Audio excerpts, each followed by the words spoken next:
அதாவது வந்து சென்னை சிஎஸ்கே அப்படின்னா ஒரு ஸ்டாண்டர்ட் அப்படின்னு சொல்லுவாங்க.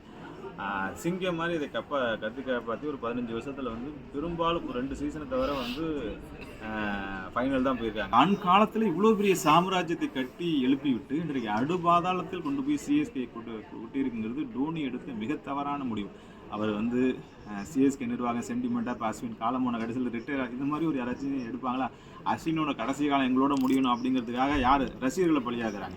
10 கோடி ரூபாய்க்கு அவர் எல்லா டீமே அதை எடுக்கல. 10 கோடி ரூபாய்க்கு அவர் போய் தக்க வச்சிருக்காங்க.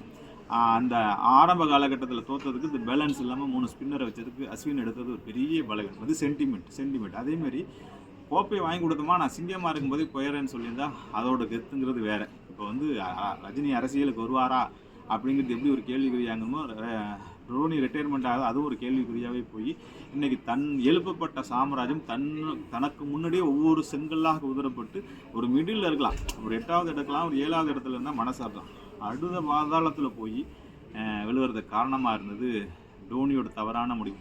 டோனியோட கால்குலேஷன், டோனி ரிவ்யூ சிஸ்டம் எப்பொழுதுமே பெரிய ஹிட்டாக இருக்கும் அப்படிங்கிறப்ப தன்னுடைய வாழ்வில் தான் எப்போ ரிட்டையர் ஆகணுங்கிறத முடிவெடுக்க தெரியாமல் இன்றைக்கு வந்து தடுமாறி கொண்டிருக்கும் சிங்கம். இப்போ எல்லாருடைய ஸ்பீச்சை என்ன இருக்காங்க, டோனி இருந்தால் இன்றைக்கி எங்கே எப்படியோ போயிருப்பாங்கிறதுக்காக போய் டோனி கேப்டனாக வந்து இன்றைக்கி இப்படி ஒரு கேவலமான தோற்று.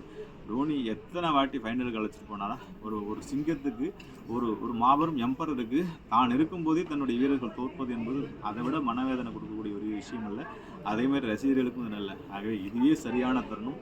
டோனி ரிட்டையர்மெண்ட் ஆகணும், இல்லை நான் அடுத்த வாட்டியும் வந்து இந்த டீமை ஜெயிக்க வச்சுட்டு தான் போவேன்னா மேலும் மேலும் தன் ரசிகர்களையும் மேலும் நல்லெண்ணம் கொண்ட நிறைய மனிதர்களும் டோனி இழப்பார் என்பதை சொல்லிக்கொண்டு இது மாதிரி ஒரு வேதனையான சீசன் சிஎஸ்கே ரசிகர்களுக்கு எப்போவுமே இல்லை. இது